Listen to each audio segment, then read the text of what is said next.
Jitendra award का बड़े करीबी थे, उनके अहम लोगों में थे, उनको कई मर्तबा जिताने में आपका बड़ा रोल रहा। मुमरा के लोगों ने ऐसा कहा, फिर ऐसा क्या हुआ कि आप उनसे अलग हो गए? जो सोच से और जो नीयत से हमने उनको लाया था ना, वो नीयत में किधर से भी खोट आने लग गई, वो राह भटक गए थे। झूठ बोलने की सियासत उनकी इसमें आ गई थी, और एक सोच थी कि सियासत में सब लोग तुम्हारे साथ नहीं होते हैं।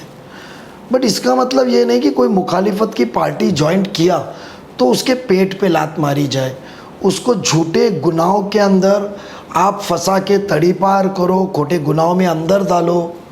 ये जो उनका सिलसिला चला, उधर से मेरी नाराज़गी बढ़ती गई। हम अल्पसंख्यक के लोग हैं, हम कभी भी चाहते हैं कि हमारी कौम आगे जाए। एक छोटा सा गुनाह आपके लिए तो बड़े लोगों के लिए आसान हो जाता है, आमदार खासदार के लिए, बट वो उसका करियर ख़राब कर देता है। पुलिस वेरिफिकेशन नहीं होता है, एक सादा झाड़ू वाला नहीं बन सकता है वो कॉन्ट्रैक्ट पे। मतलब किस तरह क्या डिटेल जरा सा बताइएगा आप?